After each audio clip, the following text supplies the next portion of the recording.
So my mom calls me every Saturday. This is like her jam. My mom lives in another state, and she calls me and says, "Hey, what are you doing?" "Nothing. What are you doing?" "Oh, well, I fell and broke my ankle." "I'm sorry, what?" "Yeah, last Thursday it was raining really hard and I slipped and fell and broke my ankle." Now, did anyone else hear that she calls me on Saturday and this event happened on a Thursday? Okay, right.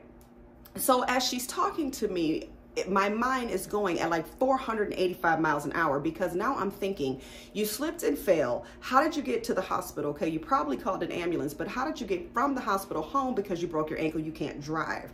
And now that you're home, do you have groceries? How are you cooking? How are you taking care of yourself? Are your needs being met? All of these things are running through my mind at this time while my mother's telling me that she broke her ankle. Today's scripture comes from 2 Timothy chapter 1, verse 7. It states, "For God has not given us a spirit of fear, but of power, of love, and of a sound mind."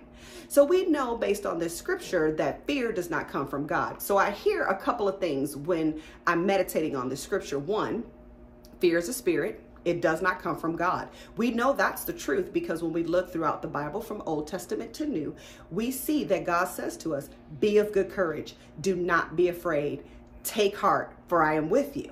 So now for this one spirit of fear that's coming into my life, God gives me three things by which I can combat it. One, power. So due to the internet, I had the power to attend to my mother's physiological needs. I was able to order her an Uber, have groceries delivered via DoorDash, get her a scooter, and all the things that she needed in order to function. I was also able to talk to the orthopedic surgeon because of FaceTime, so I could get information about the process of her physical therapy, how the surgery is going to take place, and things of that nature.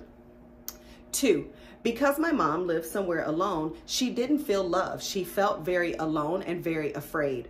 And so when she finally told my husband and I what happened, we were able to step in and then provide for her the things that she needed. In the book of John, it tells us that God so loved the world that he gave. So love is demonstrative. Love is an action. And through our actions of supporting my mother, then she began to feel the love that she needed, because at the time she felt very alone. Three, sound mind.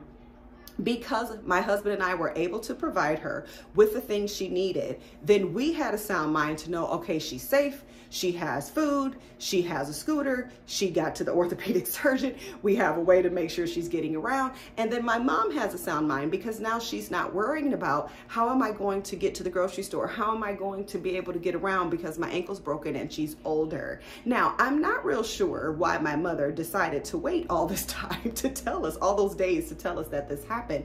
But in part of her conversation, she was saying, well, she didn't want to be a burden and she didn't want us upset. And I'm thinking to myself, Mother, why wouldn't I be upset that you fell and broke your ankle and waited like 4 days to tell me? Okay, I'm sorry, I'm back. That's not part of the devotional. But I have to get over it.